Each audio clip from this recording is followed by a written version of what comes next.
Hello and welcome to the new episode of Dialectos, and today we have a very special guest with us.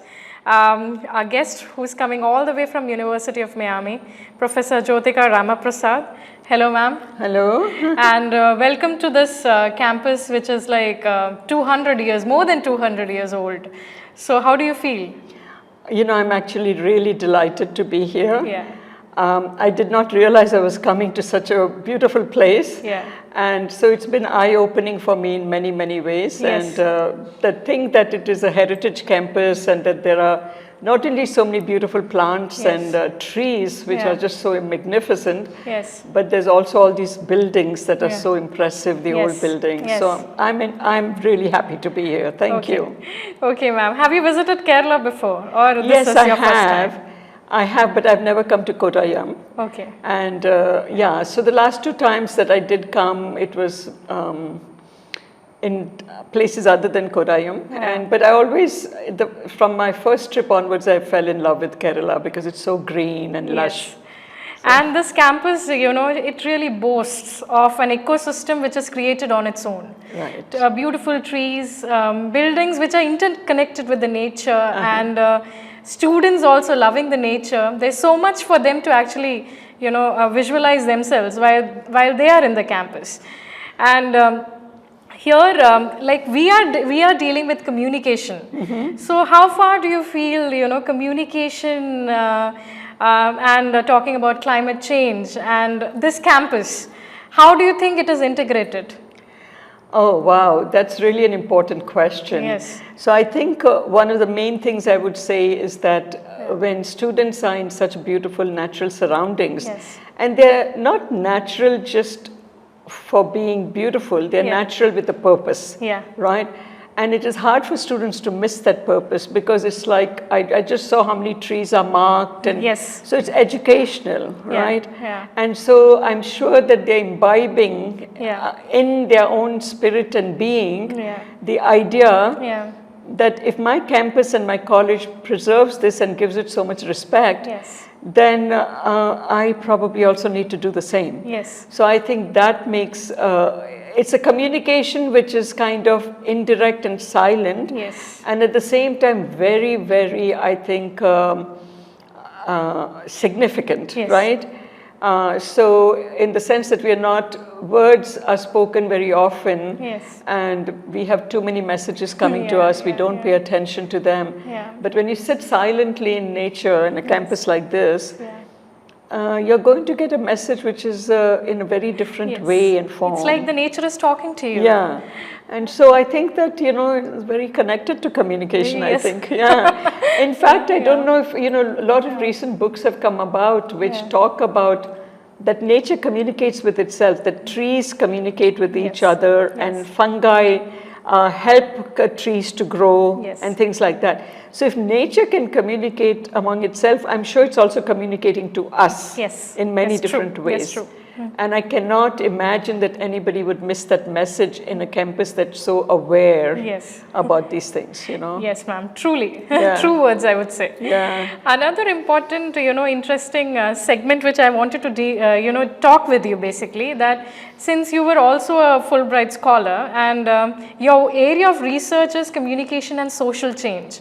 So what do you think that, you know, that area would do enough in India? Because I feel India is still has various sectors which really needs a change from the roots. Right. So, you know, this is another really, not only important question, but it's also a question that goes to the heart of my being. Yeah. Communication for social change is really important. Yeah. And you will notice that I don't always use the word communication for social and behavioral change. Yeah. And there's a reason for that. Yeah, okay. Because I feel that societal problems Yeah. need to be dealt with at the societal systemic level, Okay. and not necessarily only at the behavioral level. Okay. Now, why do I feel that way? Well, one, behaviors are hard to change unless Yes. you're compelled to change those behaviors. Very often we don't change our behaviors. Yeah. Secondly, irrespective of the fact that after we have liberalized economically, Yeah. there's still the global south as a whole, Yeah. and India to some extent, I would say to a large extent maybe, is still very collectivistic. Yes. So when you talk about behavioral change, those ideas came from the Western world and mostly from the United States. Yes. That is, the US is a very individualistic country, Yeah. and therefore they focus on the individual and the Yeah. change of the individual. Yeah. We are a collectivistic country for the most part. We are changing towards individualism, Yes. but still many of the collectivistic values are still with us. Yes. And so I think the societal, social, systemic change is more important. Okay. Because if I change one or two people's behavior, it's not the same thing Yeah. as if the norms of a society Yes, change, true. right? Yes. Yes. If the norm becomes that you respect the environment, if you don't throw trash and you don't cut down trees Yes. unnecessarily, Yes. and you preserve or conserve electricity, you Yes. don't use paper products unless it's absolutely necessary. That should become the norm. Yes. And we're actually moving away from when that was the norm. Yes, true. And that I think is really sad, you know. yeah. So I think you as an educator and me Yeah. as an educator have the obligation and the responsibility Yes. to make sure that this is a topic and a subject that is definitely included in our curriculum. Yes. And that is what I've been trying to do actually in many of my travels, Yes. especially in the global south. I just came back from Kyrgyzstan, like I told you. Yeah. And I talked again about the importance of Yeah. a communication for social change curriculum. Yeah. Because the NGOs are doing this. Yes. But it's not in our educational institutions. Yes. And the parts that are in our educational institutions are still too influenced by Western, Yes. modernistic, individualistic theories. Yes. And we need to bring about a system change even in our own education Yes. in this field. Yes. So I think it's very important. Yes. So, like you mentioned about curriculum development, and I feel India is a little way behind in the sense, because we still follow a very standard model to teach journalism or communication for that matter, teaching them theory, little bit of practice, and finally placement. But what I feel is there are not new courses for them to actually engage. Like some kind of engagement apart from what we are providing. So that can be like environment and communication, right? Or for that matter, theater arts and communication. Right. So these are interesting areas, or what you call brackets of communication, but they are considered to be individual areas which are studied, apart from this course. Right. So how do you think that can work out in future? So both in journalism and if you decide to do communication for social change as part of your curriculum, are very fertile fields for this kind of change in, again, I would use the word a systemic change in the way we do education and communication in India. Yes. So, I'm not criticizing India, I'm just reflecting on what you said. Yes. So I think, for example, in journalism, why don't we have a course that talks about, let's say, journalism and the built environment? What is this built environment doing? Yes, to, interesting. to nature, right? Yeah. And it could bring in architecture, it could bring in, communication, it could bring in, so many other things, right? Yeah. What is our built environment? And here you can see in this campus, the built environment is very different from what's happening in the rest of India. Rest of India, right? So what a beautiful chance for them to contrast it and to see how much better this environment is, right? Or why don't we have a course that is talking about power in journalism, right? This is such an important part for students to understand. So when we present theories of journalism to students, they might say this is not relevant. But as soon as you present a theory that says agenda setting, let's say, if you couch it in the idea of power, then they begin to understand that, oh, as a journalist, I'm setting the agenda. And if I'm setting the agenda, that's a huge responsibility. True. Right? And so what is my responsibility in this case? So I think when we teach theories without giving a context to the students about why this is important, or one of the things that journalism students very often don't like, I'm talking about the United States here, they don't want to take a class in research methods. And I try to tell them, see, you might be in broadcast journalism and you want to become an anchor, let's say, right? But you need to be able to look at a story and to see whether that experiment, that scientific study that you're covering was done using good principles of sampling, good principle of design, of experimental design, of survey. And you should be able to critique that. Because once you present only the findings, people are going to believe it, and then they may follow something that was based on data or a study that was not well done. That's one thing. The second thing is, what is journalism? It's research. If you don't do your research, you're going to give us a very poorly crafted, or the underbelly of the story is going to be wrong.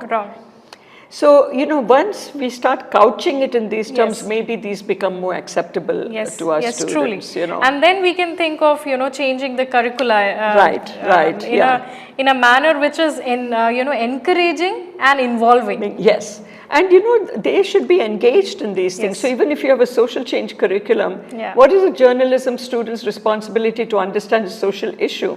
Maybe one semester needs to be spent on journalism and gender, let's say, right? And they understand women's issues and write stories about women's issues. That all of that is really important to do.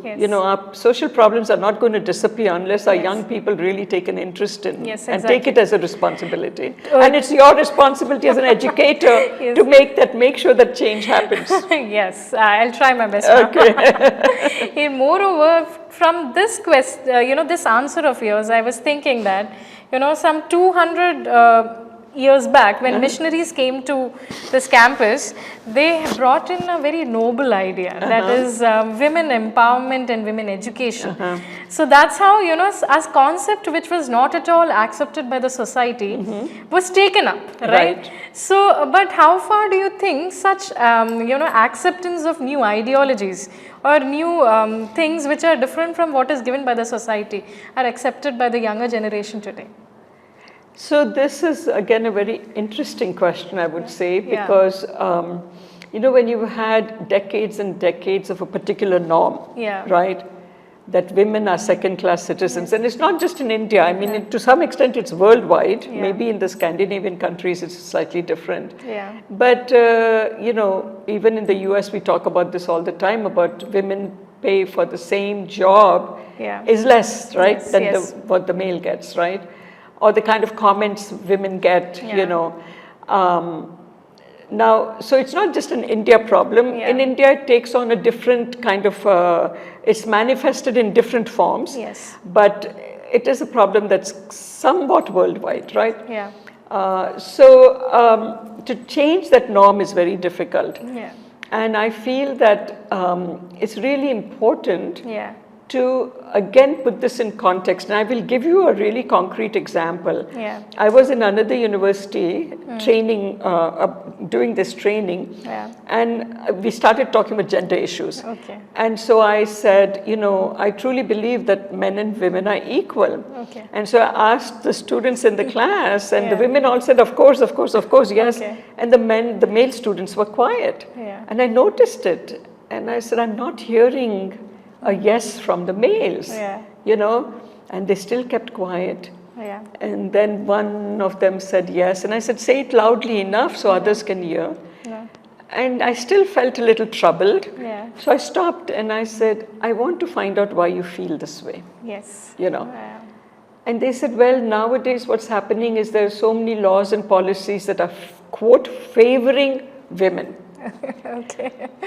And I had a long conversation with them, and I said, you cannot interpret things from your own positionality. That you're male and now you're seeing females being, quote, favored. I said, there are other perspectives, right? You put yourself in a woman's shoe, and try to read the history of how women are treated. And for one day, do everything that your sister or your mother does in the house. And maybe your perspective. So as the Native Americans have a proverb which says, and again, I'm not quoting it exactly correctly, but you never really understand another person's life or experience till you walk 2 moons in their moccasins. And by moons, he means 2 lunar cycles, in his moccasins or her moccasins. And you have to do that. And I said, don't always interpret things, or at least my recommendation is don't always interpret things from your situated reality or your position, right? Yes. So this is a very difficult thing. Yeah. And I feel like I always talk to moms or whoever I can meet. I say, bring up your sons the same way as you bring up your daughters. Yes, Don't send your daughter to the kitchen and not send your son to the kitchen. Yes. And I meet a lot of resistance, but those of us who truly believe this have to constantly be bringing this up. So yeah, there is change in India. I mean, women are being educated much more. Girls are being treated a lot more equally. Yes. But there are lots of pockets where this is still not true. Any societal normative change is evolutionary, it's not revolutionary. Yes, true. So we have to keep working at it in our classes and our interpersonal relationships and working in policy reform where it is perceived. I mean, this is a great thing for journalists to do, is to show that this is not favoring women, it is righting the wrongs of generations and generations and generations. As soon as you put that perspective and it becomes something that our journalists are doing, right? Maybe slowly it will filter and become a norm in society, right? Yes. Yeah.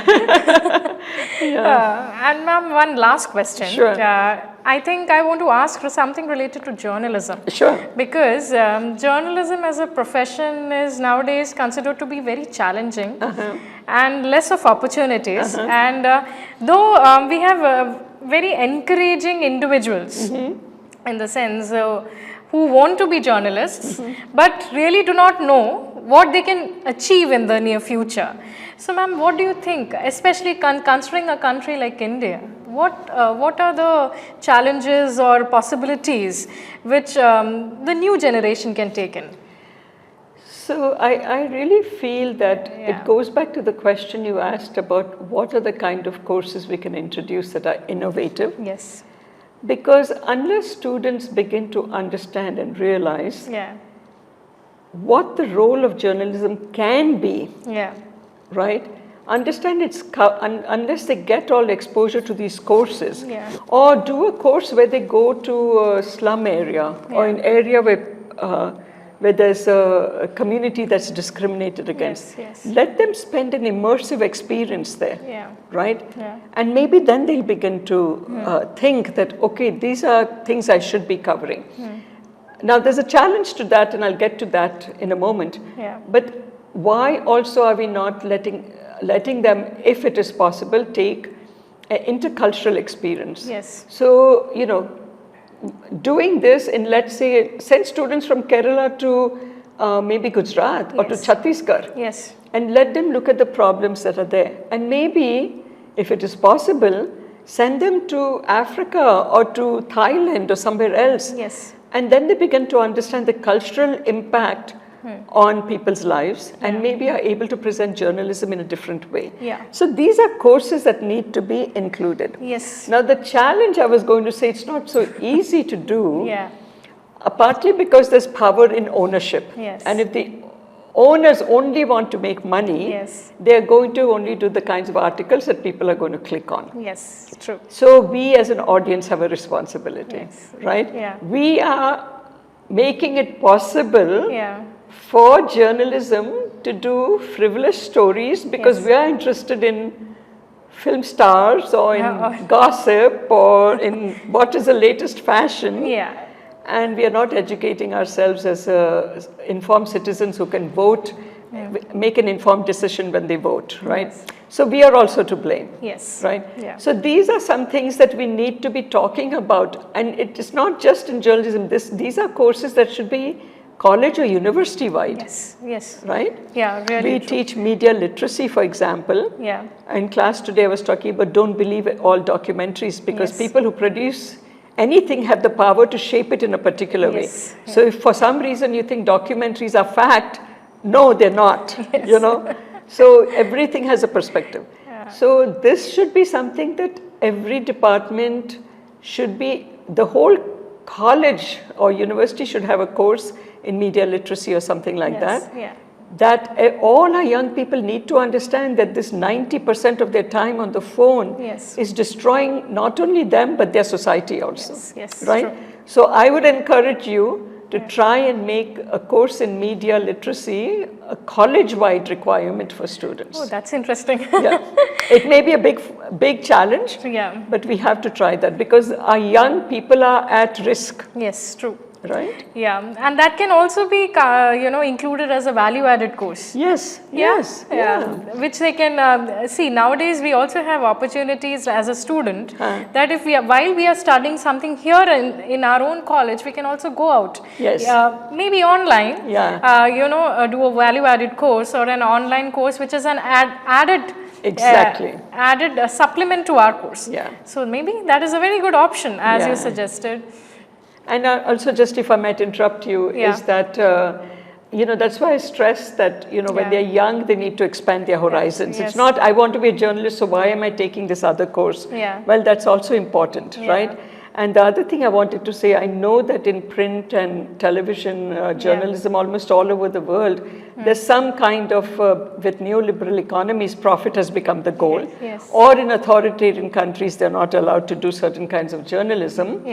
But, the online space is still available. Yes, true. Right? Yeah. There is always a possibility of doing online journalism, doing a startup that is not controlled by a corporation. Yes. Right? Yeah. And so that's something else I think you all should think about. Because nowadays many youngsters are getting into that. Yeah. So that's a space where they can kind of overcome some of the challenges that you were saying, that is such a challenging, because you can set up a startup these days. And you can do the kind of journalism that's really good for the country. Yes, which is bringing good to the society. Yes, exactly. Yeah. You take in something and you give back. Give back, yeah. I think only one section I didn't talk about was research. Okay. Research, which is, which is to be brought out by the upcoming generation, or research area in journalism, which has not, gotten much notice. What do you think? Yeah, so as I said, most journalism students, at least in my university, I won't say this is universal, I don't want to make it sometimes, especially if they're in broadcast, believe that research is not important to them. So now, how do we make this something that is important? Well, let it not just be a top-down lecture situation. Set up an environment in a research methods class where students are deeply in groups maybe, or whatever is suitable for each college, are actually doing research with the community, right?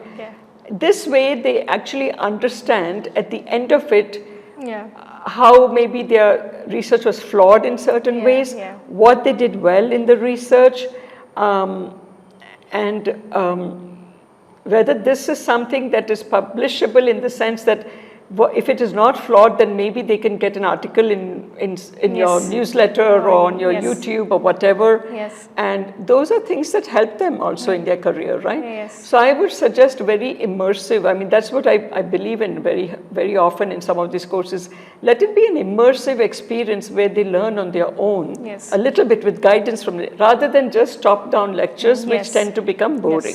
So let them get involved, and then they realize what the difficulties are, how reliable, and that knowledge they can use when a study comes to them to report on, and they can say, well, was this a legitimate study, right? So I think immersive research will help in many ways. And you start it from when they are first-year students, make them do a small project. That's why we included even the first years today. Students, because let them know what is waiting for them. Yes. So until and unless you open the gift, you don't know what is there in for you, right? Exactly, yeah. So it was nice having you, ma'am, to come all the way from USA and come to your university, and I'm hopeful that you enjoyed visiting this campus. And moreover, one final proverb for our students, if you would like to give. Okay, boy, I usually have so many, but when I'm put on the spot, I forget. But I can repeat one that I used in the class because I love that. And I'm paraphrasing it poorly. I mean, not repeating it completely well. But one thing that I think is a proverb that we should always keep in mind as human beings is this proverb that comes from Africa.